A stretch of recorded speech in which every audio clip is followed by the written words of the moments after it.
Hi. I want to speak with you about something that is very important, and that is how society views autism. The medical professionals know that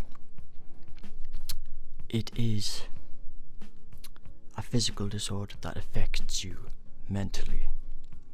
That's why it's often classed as a developmental disorder. And that's why they often get better in time as they get older. But when they are in that dysphoric state, they are way more susceptible to stress. I want to talk about how you can actually cure this condition, because it is not a mental condition. It's entirely physical, and that's from first-hand experience, being diagnosed with that from age 10. My life up until now has been very hellish. I'm 25 now. I started experimenting what I can do to help my symptoms after college, because all throughout my education I had intense brain fog and never felt like I was living in the moment, always just doing what other people were doing, never enjoying life, just feeling ill. But I got used to feeling ill and I thought that was the norm. And I always felt inflamed, especially in my face. And these headaches. So, what it is, it's your gut. And it's oftentimes it's the diversity, or the overabundance of bad bacteria controlling how your physical body reacts to food. You could be feeling fine. Well, imagine feeling fine with not eating for a while. You know, you're talkative, you want to engage in conversations, but then about 30 minutes later, after you eat something, you feel this wave of dysphoria, this fog that you can't seem to clear your mind from, and that just leaves you more reclusive, wanting to get away from people, not wanting to engage, or can't really adequately reciprocate and progress conversations naturally as typical people would. And if anything is out of order or surprising, it's very stressful. Imagine getting into that just from food. That is what autism is. But they don't know it's food. And that is why it needs changing. The worst panic attack type of scenario I've had was from antibiotics given from a dentist for a wisdom tooth appointment, so I didn't even need them, and every day I was getting worse and worse, and I just couldn't take it anymore, and I'd run to the forest and couldn't take the environmental sensory overload. And then I stopped taking them, and it took about 2 weeks to feel a bit back to normal again. Yeah, so do not take antibiotics unless necessary. Right, so this is for people who have autism, or say parents of autistic children. You can completely cure autism. It's hard, and they need to do their part. but it's possible. First, stress. They are a lot more susceptible to stress. Voices, knocks, bassy sounds, stuff that won't even affect typical people, but it affects them. They also don't have the ability to relax a lot of the time. So when the stress accumulates, it often ends up as a meltdown, and often described as a fragmented mind, which is the case, because imagine all your senses just feel dead and you don't know where your mental state's at. You don't know what to do with yourself at the moment. You just have to ride it out and hopefully feel better in time. So anything you can do to accommodate your children, do. Don't make a mountain out of a molehill if they do something wrong. Don't be harsh, be very gentle, because that could make them worse. And it's like a cycle. If they get stressed out, the food affects them more, specifically inflammatory food like milk and breads. Like you've heard of, milk affecting people with autism, and it does, and especially if they're stressed. A lot of the time it's hypothesized from the casomorphins in the casein in the milk and the gliadorphins in gluten, which is in the bread. So that's what you should do.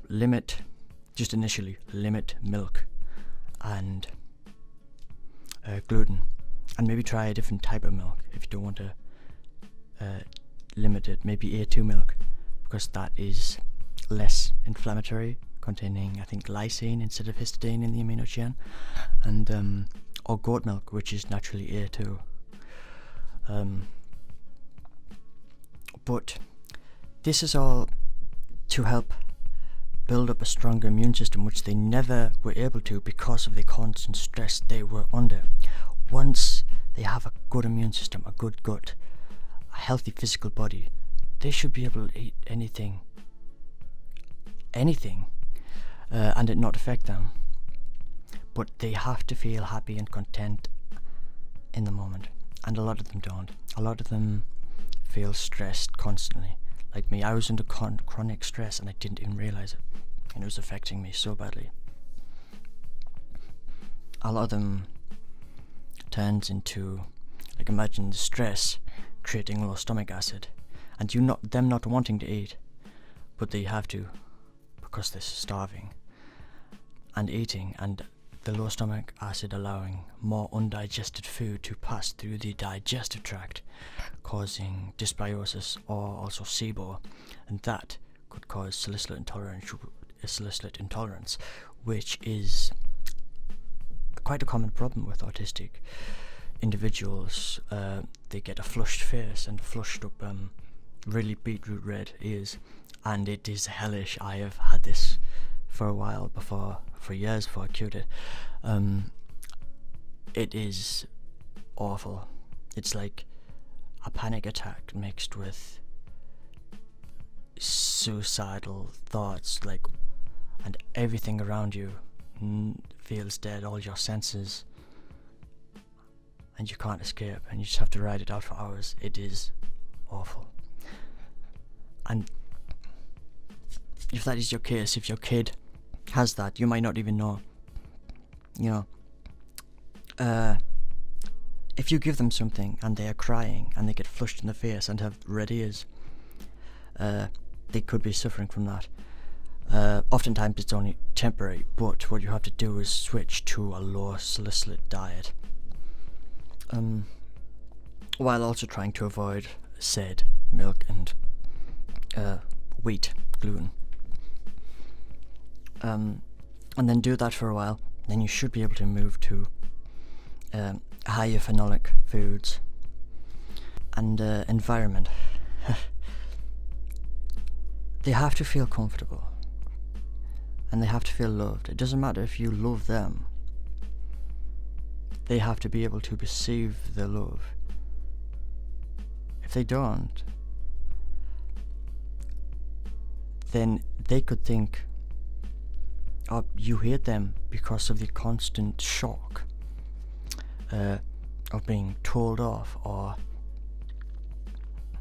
doing something wrong, like they can never do something right, always having self-doubt and overthinking. So it's very important to be in a loving environment where they feel safe and not stressed. Stress is the main part, because stress, that's why it's so hard to cure autism and ward off these symptoms, because we do live in a stressful society, a very noisy society, sensory bombardment from all of the senses, and that's why meditation can help as well. They often say conditioning therapy, but that can only go so far. I remember before, when my autistic symptoms were so bad, I was just regurgitating information that I learned to try to appear normal in front of people, conversing like, oh, hi, alright, okay, oh yeah, sure, just small talk that I memorized to appear normal. But then when my gut started to become healthier, and I felt more content and happy with my environment, reduced my stress dramatically, and I could eat anything as well, most things, I was finding I was the one engaging in conversation. I wanted to, look them in the eye. I wanted to find out what they were talking about. So autism can be cured. It's just they need to reduce the stress and recondition them when they are healthy. It's no point conditioning them when they still have this dysbiosis or slissel intolerance or whatever physical ailment they have, exacerbating their autistic traits.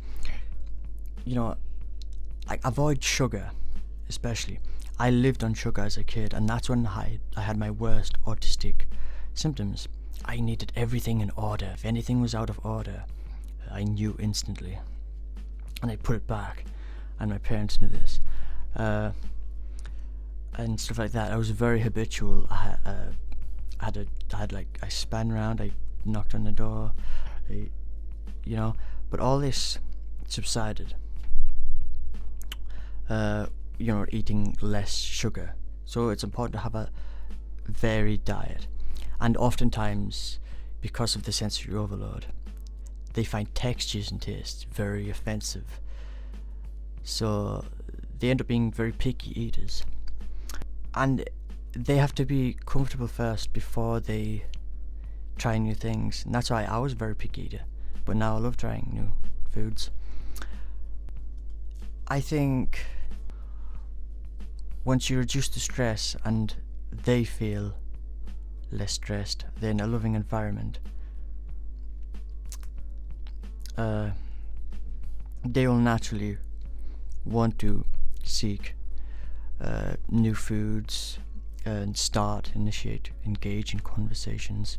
You just have to give it that jump start. Maybe initially to help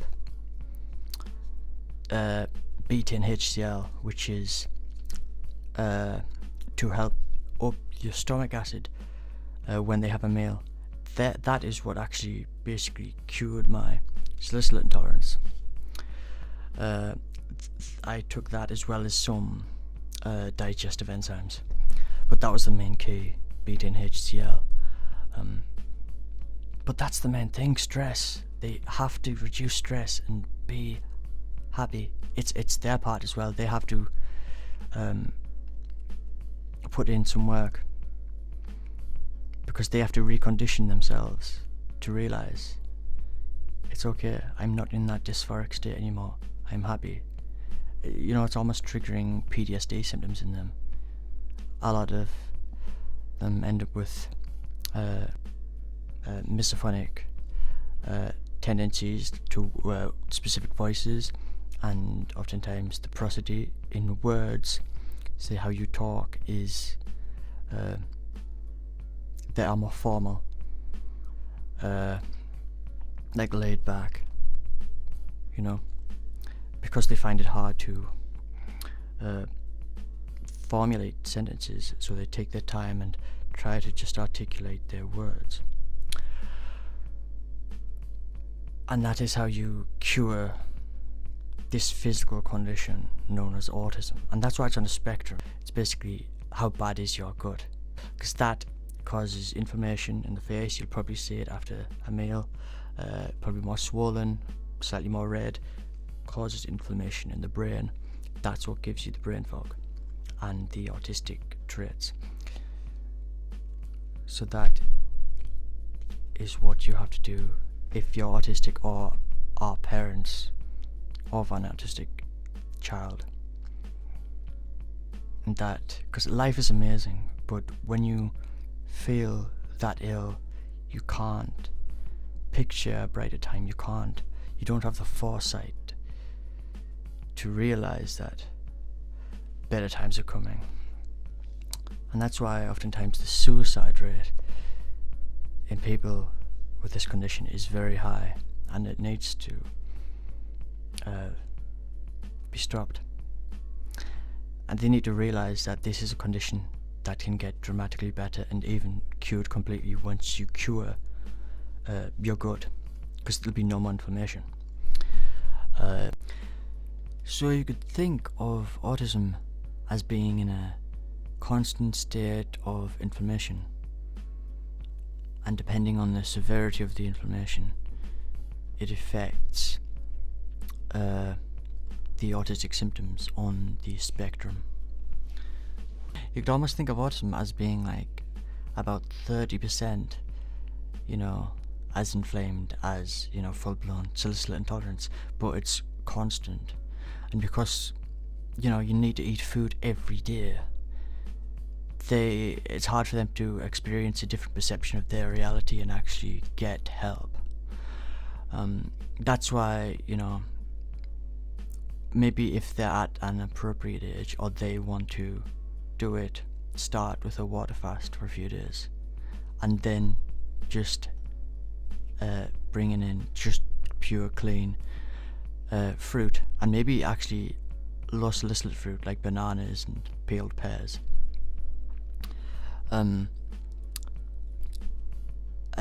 That's a great way. That's one of the best ways to start to reduce inflammation. Just add water fast, because there's nothing cleaner than water, and depending on where you live, you might want to do like actual spring water, because the chlorine, it's not too good for your gut. For a typical person, it'll be fine, but we want to avoid any irritations that could affect the gut. So yeah, probably a type of spring water would be best. And that's what it mainly is. It's just about reducing the inflammation, because they might end up with bad skin on the face from the inflammation. I know I did. And that also affects your brain, inflaming your brain, leading to autistic symptoms. It's like severe brain fog, and I had that most of my life, and I'm so glad I got rid of that. But it's about keeping that on track, until you build a really good gut and good immune system. And that's what I really wanted to say. So thanks for watching this video. Hope all the best for you. Goodbye.